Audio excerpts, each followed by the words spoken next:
We're about to leave for a whole month, so I hope the garden survives. Right now we have a whole bunch of great things growing. There's our garlic, a little bit of broccoli. We'll see if the cutworms destroy that or not. Beets, and then I'll do another planting of beets. Well, actually I'll get Trevor to do that some way through June. Carrots, those are purple dragon carrots, so they should come out purple. There is our brand new asparagus patch, so 2 more years before we can eat any of that. Rhubarb, of course, and chives, and that's garlic chives down there.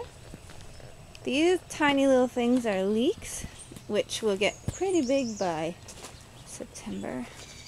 A little bit of cabbage. I'm not sure they're gonna make it, but anyway, we'll try. Onions, afterthought, but I thought, hey, onions are great. That's our dill. It's gonna get ginormous soon and smell really, really good. This is where the cucumbers are supposed to grow, but they have not come up, and I planted them twice. Well, there's one cucumber, so we'll see. You might not get any this year. Not carrots, tomatoes. Tomatoes with some marigolds sort of planted around the perimeter. A few of them came up. Marigolds are supposed to be good for tomatoes. And these are our peas, which I need to get in and weed. But anyhow, so that's what we have in the main garden. Oh, and some celery, which is probably going to be a failed experiment, which most of my gardening is. But celery got planted in bunches because it was in these pots. And anyway, so if it does grow, I'll be impressed. There's our Saskatoon tree, and it had a decent amount of blossoms this year, so hopefully we'll have something come up.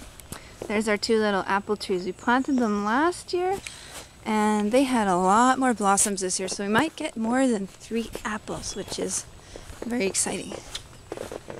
This is the first attempt at a children's garden, so what I've got here is poppies. That's supposed to be melon, and the idea was that the melon would grow out and then sort of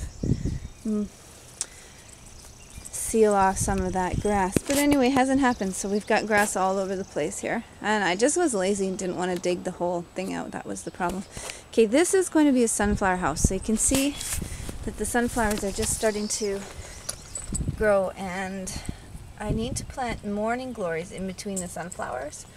So the morning glories will grow up the sunflowers and make a little house. But I won't be here, so again, that's another job for Trevor. So those are sunflowers, and then more poppies, and missing melon. And this is Mom's sweet peas, because Mom loved sweet peas. So I got a few of them planted, and we'll see.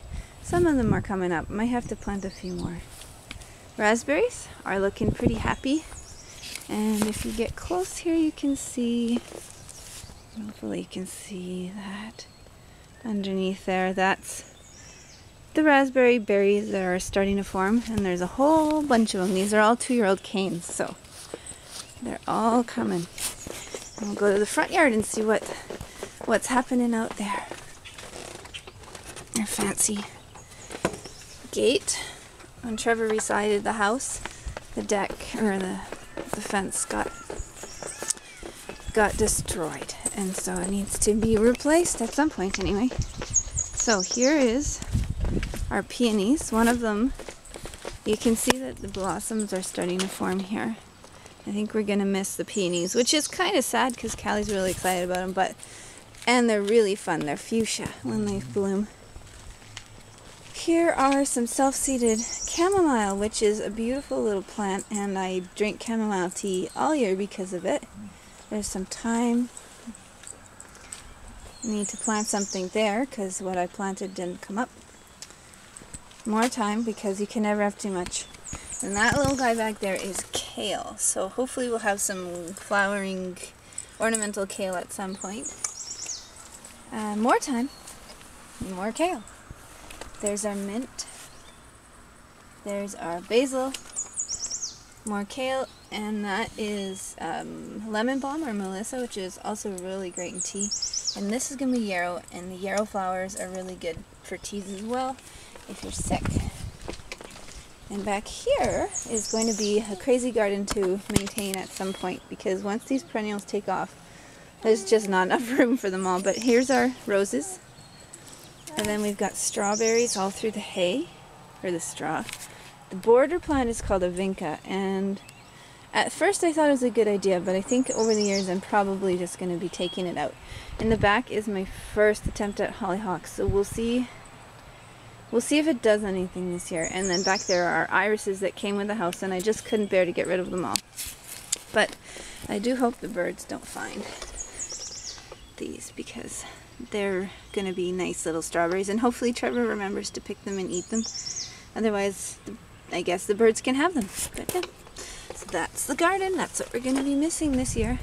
Or, not for the year, but for the next month. So when we get back, after I finish my week of weeding, I'll update you on how everything's growing.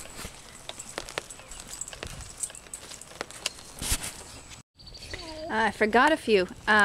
This is our spinach, this is our lettuce, and there's our Swiss chard, and there's some more very pathetic celery. So I am going to bring these over to the neighbor's house, because of course they're just coming ripe now, and there's no way I can eat that much, or I don't want to kill the plant either. So we've got a couple new spinach coming down there, and we've got a couple new chard coming in here as well. Well, they're shaded, so we'll see if they survive. But anyway, so if my neighbor eats all of the big stuff, maybe some of the new stuff will be getting ready by the time we get back. But anyhow, bon appetit, Heather. They look pretty yummy.